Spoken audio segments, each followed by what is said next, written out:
Okay, so this is week 27 on Tuesday. So if you've watched my introduction video and you've watched Monday, you kind of understand how the procedures go. So what I'm going to do from now on in my further videos, I'll step out and let the student or child, they can pause the video and then they can kind of fill the problems in ahead of time, and then I'll just kind of go over quickly as a review. So let's start with that.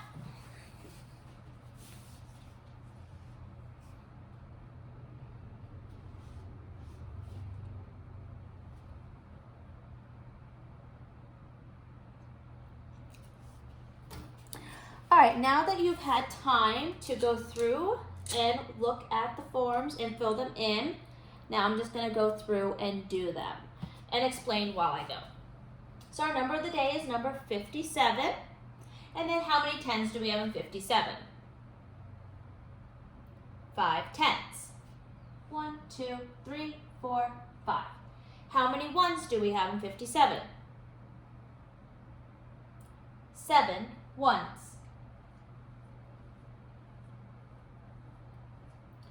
Now, to make sure if we know if it's odd or even, we circle to find the pair. So I have 1 pair, 2 pairs, 3 pairs, but not another pair, so I have an extra. So that means our number is odd. Then using our number of the day, we move into our hundreds, tens, and ones. We have no hundreds, so we're just going to put an X on that. Then how many tens do we have in the number 57? 5 tens. Make sure that you are saying not that it's the number 5, but the word tens after it as well to work on that understanding of place value and connecting it with the words that we're using. Next, we are going on to ones. So how many ones are in the number 57? We have 7 ones.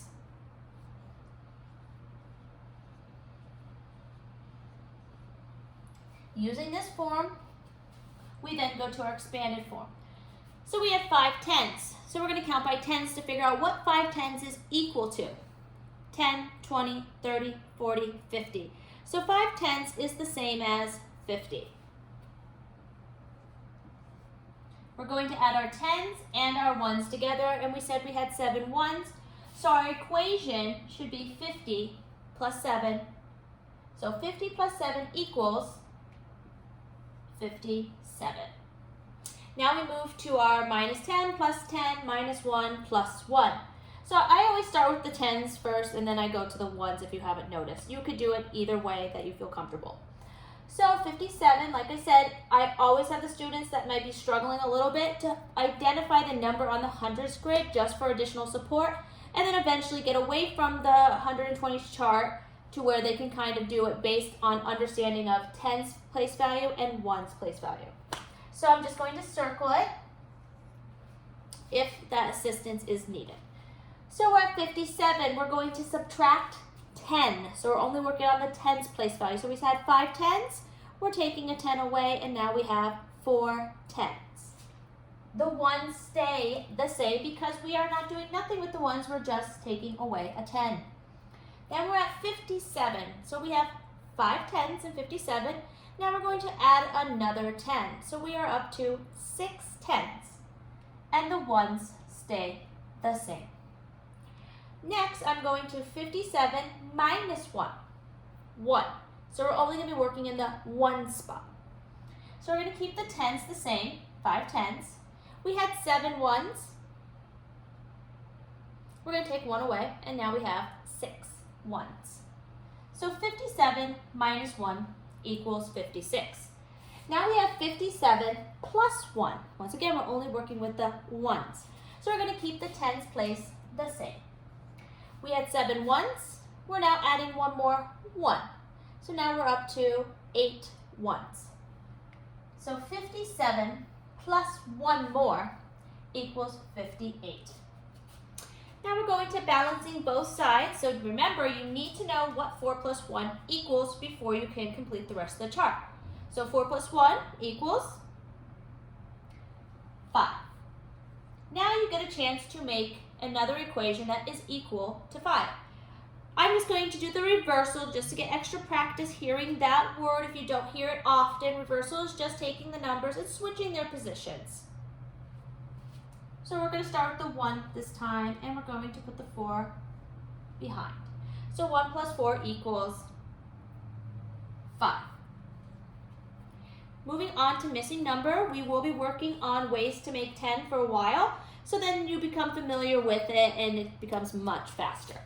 So 4 plus blank equals 10. And you should have 6. Blank plus 5 equals 10. 5. And then we have 6 plus blank equals 10. 4. These two are actually reversal. So if you notice that, if you knew that 4 plus 6 equals 10, then 6 plus 4 is also going to equal 10. Moving to our fact family, we are still working on those 10s and 1s, which will be throughout this week. So we're going to see we have a group of 10, one group of 10, some 1s left over, which are 3, and then we have the whole number 13, so part, whole. So let's begin, starting with our two smaller numbers, which are part numbers. 10 plus 3 equals 13. We're going to put that reversal in. 3 plus 10 equals 13. Now we're going into subtraction, and we must always start with what? The larger number, 13. So we're going to put a 13 minus 10 equals 3. And then we're just going to do the other subtraction problem. So once again, always starting with that larger number. 13, now we're going to minus the 3, and we're going to equal 10. So we're at the whole part now. Like I said, there's more than one way to break up 14. My goal for this week will be creating one part on the 10s and one part on the 1s. So we're taking that 14, we're breaking into a group of 10, and the leftover 1s, which is 4. Then we're going to do our adding and our subtraction. So we're going to do 10 plus 4 equals 14. Then on our subtraction, we're always starting with that larger number. So we're doing the whole number first, which is 14. We're taking part of that away. We'll do the 10. And what's left over would be the number 4, the other part. Now moving on to our other side, the greater than, less than, and equal to. So I always have my students touch the 10s. 18 has 1 10, but 8 has 0. So which is bigger, 1 or 0? 1. So we say 18 is greater than 8. Moving on to 23, 32.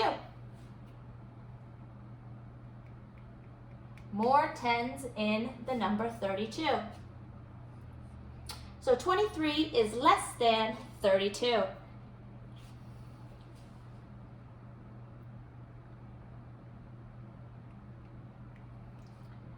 16 is less than 19.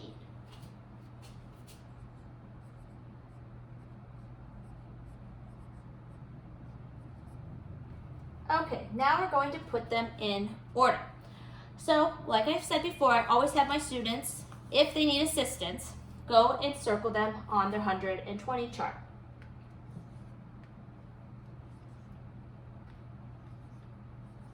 And then we're just going to put them in order. 9 comes first, Xing off as we go as a test-taking strategy. 18.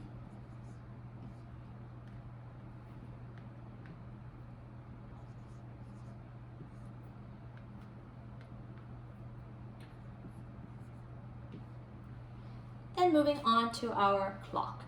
So we always start with the hour hand, and the hour hand is the shorter hand. So we have our shorter hand right here. What is the hour hand pointing at?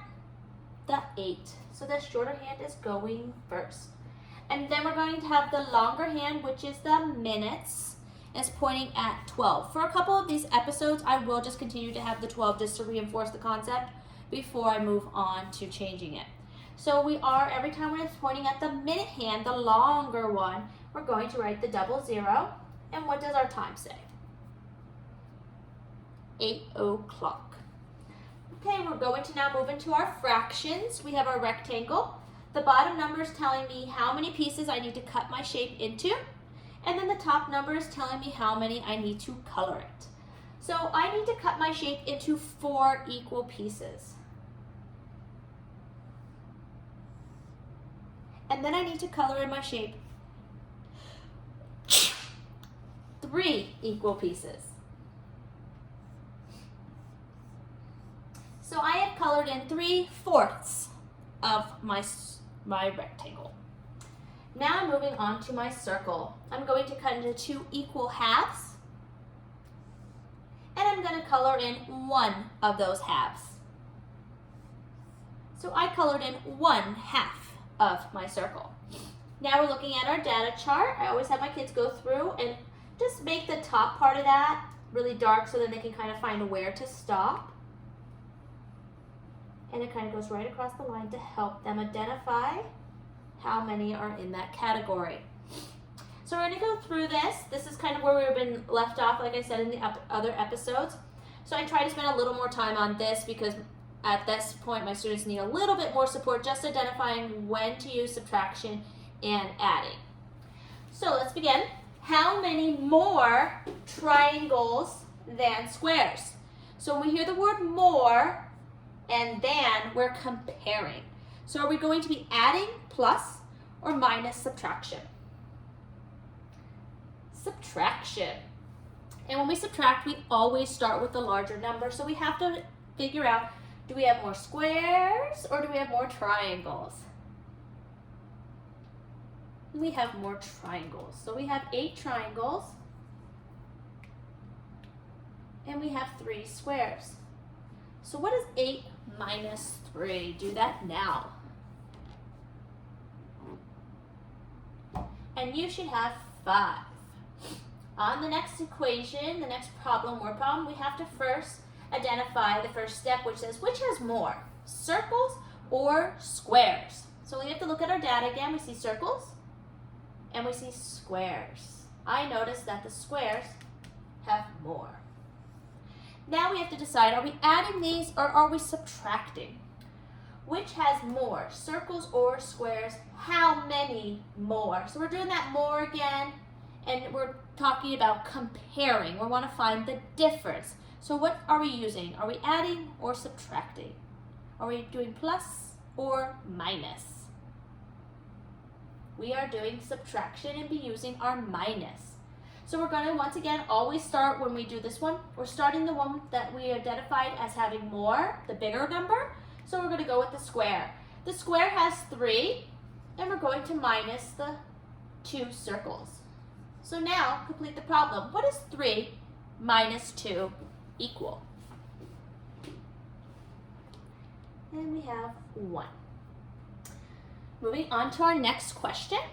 How many fewer circles than triangles? How many fewer circles than triangles? So once again, we're hearing that than. Instead of more this time, we do have fewer, but we are still comparing. So we're trying to find the difference. So are we adding or subtracting? Subtracting. We want to find the difference. We want to find how many fewer there are. So we're going to start with which one has the bigger number. So we have the circle has 2 and the triangle has 8. So we're going to start with the triangle 8 minus the circle 2. So what's 8 minus 2? Solve. And you should get 6. Now we're going on to how many circles and triangles. That and is kind of help us to decide what we're doing. So we want to know the circles and the triangles, so we're actually combining them together. So are we going to add or subtract? We're going to add. So we're going to put them, and when we add, the bigger or the smaller number can go first. It doesn't matter. So the circle I'll start off first is 2, and then I'll go to the triangle, which is 8. What does 2 plus 8 equal? Another 10 fact. And then on the last equation, how many in all on the chart? That special word in all tells us to do what? Are we adding or subtracting? adding. So what we're going to do is we're going to add all of the shapes on the chart. So I like to start from left to right just to make sure I don't miss anything in between. So circle 2 plus 8 triangles plus 3 squares. Solve.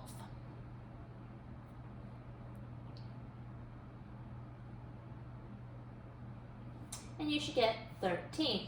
Like I said in my last video, I've taught my students to identify or find a group of 10 if possible. So we have the 2 plus 8, which we had done in the previous problem. 10 plus 3 is 13. Just more work with the 10s and 1s.